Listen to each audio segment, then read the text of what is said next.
तथा पीएचडी करके अंततः इलाहाबाद विश्वविद्यालय में हिंदी का प्रोफेसर और विभागाध्यक्ष बना। क्या आप जानना चाहेंगे कि कौन व्यक्ति था वह? जी हाँ, उसका नाम था रघुवंश, जो आगे चलकर डॉक्टर रघुवंश के नाम से विख्यात हुआ। कहने की बात यह कि जहाँ चाह है वहाँ राह निकलती है। हाँ, ये बात तो है, जहाँ चाह है वहाँ राह निकलती है।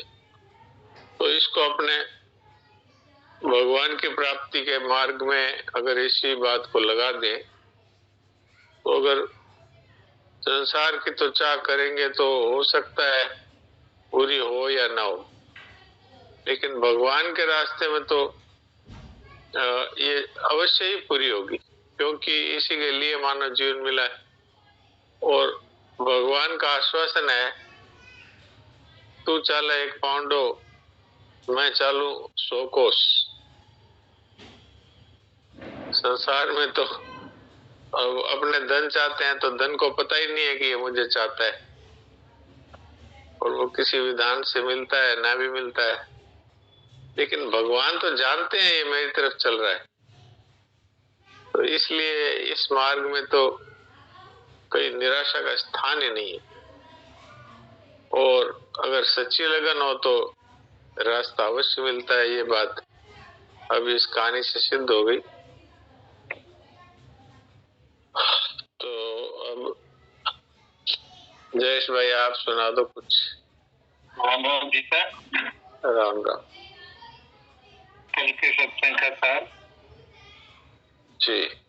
अपने पास एक ऐसा तत्व है जो प्रकट हो जाए तो हम गायब हो जाते हैं, वही तत्व ही रहता है। हम लोग भी बड़े भाग्यशाली है, हमारा जन्म भारतवर्ष में हुआ, सनातन धर्म में हुआ और सत्संग मिला। जिनको सत्संग का स्वाद मिल गया वह छोड़ नहीं सकता। यह कुत्तों की लार है, जिनको रेबीज हो जाए उसको जो कुत्ता काटता है या उसकी लार गिरती रहती है, जिसको रेबीज हो जाता है, जिसको लग जाए तो वो दूसरों को भी लग जाता है। पर यह परंपरा चलती रहती है। संतों से संपर्क हुआ तो प्रयास रहता है जितने अधिक से अधिक लोगों के सत्संग मिल जाए। भगवान की विशेषता है कि आकर्षण हो जाता है, और उनकी बातों की भी यही विशेषता है। भगवान की बातें भगवान का ही स्वरूप है। भगवान की मंदिर में एक मूर्ति है, लेकिन बार बार दर्शन करने जाते हैं और रोज दर्शन करते हैं तो रोज नए दर्शन, रोज नित्य नवीन दर्शन की प्राप्ति होती है। संतों की बात है, वो कहते हैं हरि अनंत, हरि कथा अनंत। जैसे संत दर्शन करने जाते हैं तो कहते हैं जैसे भगवान का दर्शन करने के बाद तो भगवान का दर्शन बहुत ही अलौकिक है। नित्य वर्तमान प्रेम रस है, जो नित्य रहता है, बढ़ता रहता है। फिर वो कहानी है, राजा ने जो बीच रास्ते में पत्थर पड़ा था और वो किसी ने नहीं बताया, फिर तो वो मजदूर जरा था, उसने अपने गोरी साइड में रखा। मतलब दूसरों के हित की दृष्टि से जो कार्य करते हैं उस पर भगवान बहुत प्रसन्न रहते हैं। देखा जाए तो सब परमात्मा ही बने हैं, और दूसरी दृष्टि से सब भगवान के पुत्र है। इस नाते सबकी सेवा परमात्मा को प्रसन्न करती। अपने स्वरूप में स्थिति होने का सबसे सरल तरीका है मूक सत्संग। हमारी स्थिति वैसे तो परमात्मा में है, पर अनुभव में नहीं आती। पर सत्क्रिया से निवृत्त होते ही अपने में स्थित हो जाते, शांत हो जाते, चिंतन रहित हो जाते। ममता कामना छोड़ने से पदार्थ से संबंध छूट जाता है। जैसे गहरी नींद में शरीर संसार से संबंध छूट जाता है और संसार गायब हो जाता है। गहरी नींद में सपने नहीं होते, गहरी नींद में स्वतः संबंध छूटता है। छूटने से स्वयं में स्थिति रहने से विश्राम मिलता है। इस तरह जागृत में सारे संबंध त्याग कर देने से और चिंतन त्याग हो जाने से जागृत महात्मा जागा हुआ दिखते हैं।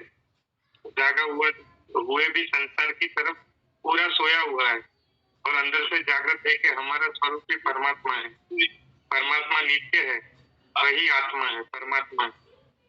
जब तक मैं हूँ यह कहता है तब तक परमात्मा से कभी अभिन्नता नहीं होती, अनभिज्ञ रहता है।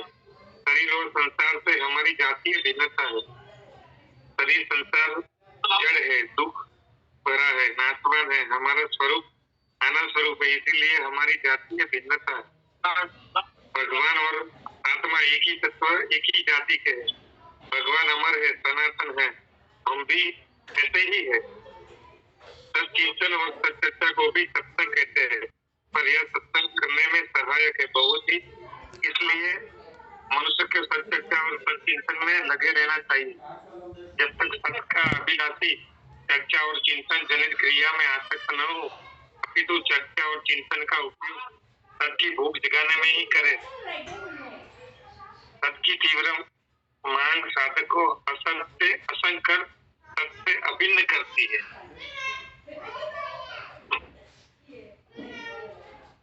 जी सर। बिल्कुल बिल्कुल। तो इस सारी बातों का सार एक ही निकला कि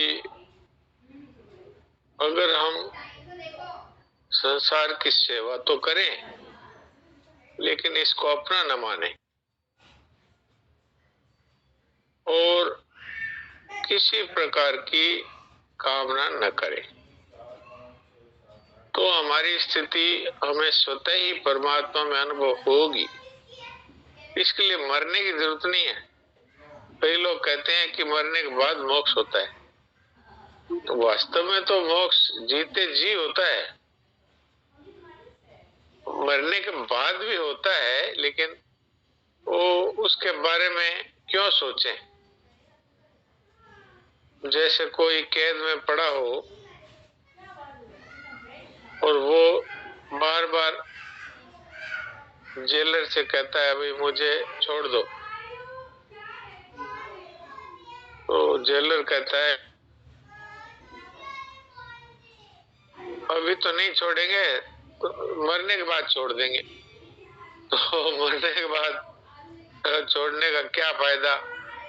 ऐसे ही हमें तो जो चीज प्राप्त है उसी का अनुभव करना है, तो इसमें मरने की क्या आवश्यकता है। वो तो जीते जी तत्व ज्ञान होता है। और सरल कितना है कि रोज भगवान हमारा संसार से संबंध हटा देते हैं, 6 घंटे 8 घंटे, जिसको जितनी नींद आती है। भगवान ने ये व्यवस्था क्यों की? इसलिए की कि अगर ये लगातार संसार और शरीर को संबंध में रहेगा, मानता रहेगा अपना, तो इसको शांति नहीं मिलेगी।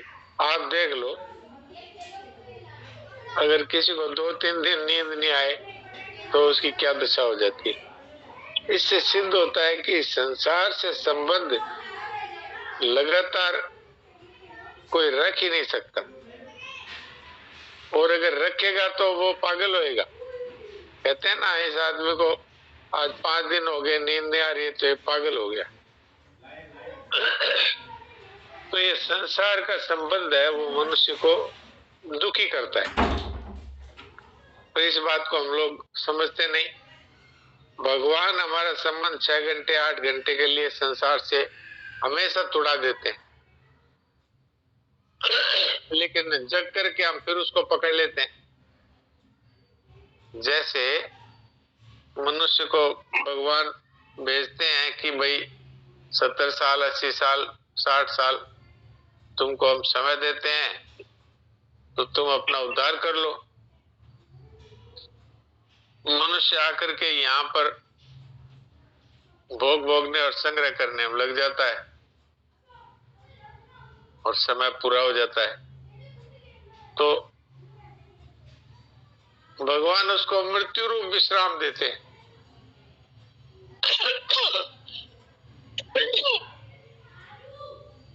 तो मृत्यु रूप विश्राम वैसा ही है जैसे नींद है।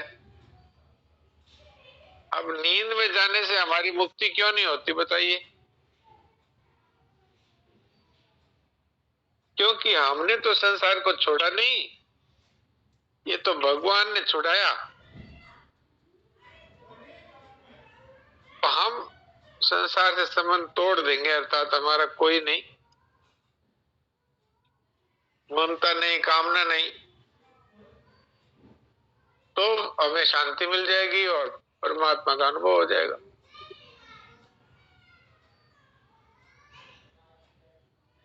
इस विषय में आप लोगों का क्या ख्याल है? कोई अपने विचार व्यक्त करें तो बड़ा अच्छा होगा, क्योंकि मैं तो कई दिन से इस बात को कह ही रहा हूं।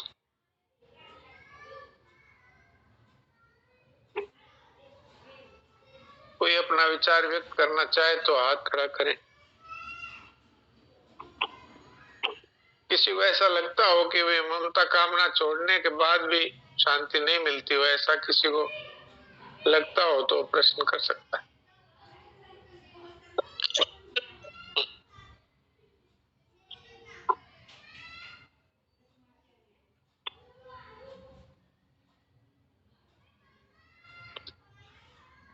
किसी ने हाथ खड़ा नहीं किया, इससे मुझे लगता है कि सबको इस बात का तो विश्वास है कि ममता कामना छोड़ने से जीते जी मुक्ति हो जाएगी।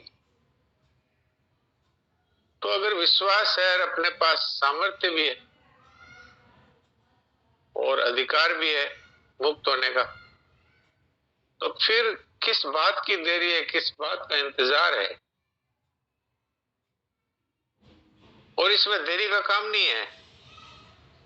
मोक्ष सत्संग तो एक प्रकार है क्रिया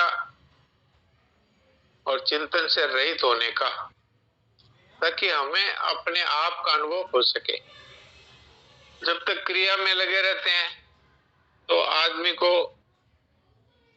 अपने स्वरूप का अनुभव नहीं होता। ऐसे ही है कि जैसे हम किसी काम में लगे रहते हैं तो दूसरे कामों की विस्मृति हो जाती है। ऐसे ही यदि हम परमात्मा की तरफ चलने के लिए चिंतन का और क्रिया का त्याग कर देंगे तो फिर दूसरी तरफ की व्यस्तता मिट जाएगी। तो एक परमात्मा के जय श्री खत्री, क्या पूछते हैं? बोलिए।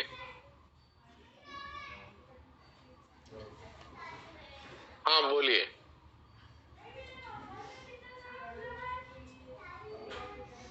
अब आप अपने माइक को टच करेंगे तो आप बोल पाएंगे। राम राम। राम राम, बोलिए। आवाज आ रही है? आ रही है। अच्छा, अभी आपने बताया नहीं कि ममता और मोह संसार का छोड़ने से शांति मिलती है। हाँ जी जी, तो मुझे अभी अनुभव हुआ है, जैसे अपना स्वास्थ्य खराब हो जाता है और एकदम तबीयत बिगड़ जाती है, उस टाइम तो सोता है अपने आप ही मोह माया छूट जाता है, अगर भगवान के धाम जाना है। और जैसे थोड़ा स्वस्थ होते हैं तो वापस अपना तो जागृत हो जाता है। ये क्या कारण है? क्योंकि हमने छोड़ा नहीं ना। जैसे नींद में जाते हैं तो संसार छोड़ जाता है। हाँ। पर हमने तो नहीं छोड़ा ना। जी नहीं, बस जैसे स्वास्थ्य गड़बड़ हो गया और डॉक्टर ने बता दिया कि भाई अब हालत ऐसी हो रही है, बीमारी लग गई है, तो उस टाइम अपने आप बिना विचार किए स्वतः छूट जाता है। घर भी पराया लगने लगता है, रिश्ते भी दूर लगने लगते हैं। और जैसे स्वास्थ्य में थोड़ी आराम मिलते है फिर वहीं आके बैठ जाते हैं।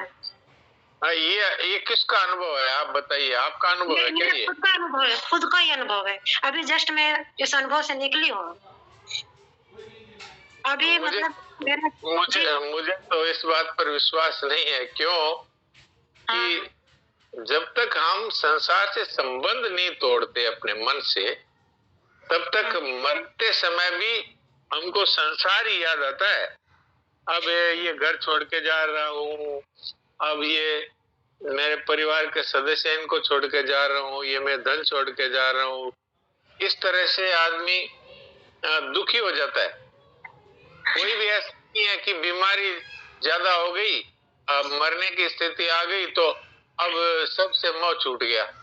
ऐसा किसी का अनुभव नहीं है, क्योंकि जब जागृत अवस्था में मनुष्य संसार में अपना संबंध मानता है और नींद में स्वतः छूट जाता है, वो खुद छोड़ता नहीं है, तो वापस जगते ही फिर पकड़ लेता है। ऐसे ही आपने जैसे कहा कि स्वस्थ होते ही फिर संसार से नहीं, मतलब संसार में मान पर एक थोड़ी सावधानी आ जाती है। सावधानी तो आ जाती है, लेकिन वो शमशान वाला वैराग्य है ना। बस यही है, इतना ही है।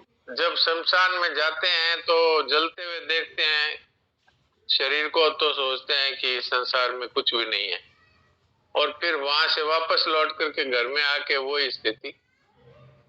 तो ऐसी बात है, ये वास्तव में वैराग्य नहीं है, ये वास्तव में संसार से संबंध तोड़ना नहीं है। तो फिर ये कैसे वास्तविक? जी, वास्तविक फिर कैसे होगा? वास्तविक तो स्वस्थ अवस्था में मनुष्य विचार कर ले कि भाई मेरा मानने से फायदा तो कुछ है नहीं, खाली भय चिंता शोक में हम फंस जाएंगे। और मतलब सेवा भाव की दृष्टि से संबंध रख सकते हैं। हाँ, सेवा भाव से संबंध रखे तो वो मानता नहीं है, पर सेवा भाव के साथ साथ ममता रहती है जी, तो जी। वो मानता है। अच्छा, भाई हम सेवा तो कर रहे हैं, जैसे बेटे की भी कर रहे हैं, पति की भी कर रहे हैं, लेकिन उनको अपना मानते हैं। वैसी सेवा हम दूसरे की नहीं करते। तो ममता पूर्वक की हुई सेवा है, वो वास्तव में सेवा नहीं है। ममता रहित होकर के सेवा करना, यही सेवा है। अब पति की सेवा करते हैं तो ये भाव रहता है पहचान क्या होगी महाराज? देखिए, ममता रहित सेवा कर रहे हैं या ममता के बिना सेवा कर रहे हैं, इसकी पहचान क्या होगी अपने को? पहचान यही है, जैसे आप सेवा अपने बेटे की करते हैं, ऐसी सेवा आप दूसरे की करते हैं क्या? अच्छा, दूसरे पड़ोस के बच्चे अगर आ जाते हैं तो हम ये सोचते हैं कि ये जाएं तो फिर हम अपने बेटे को मिठाई दें, अच्छा, फल फ्रूट दें। संभाव आना चाहिए। हाँ, तो अगर हमारे ममता नहीं है तो सब में समान भाव है, तुम भी लो तुम भी लो तुम भी लो। अच्छा। देखा तो ये गया है कि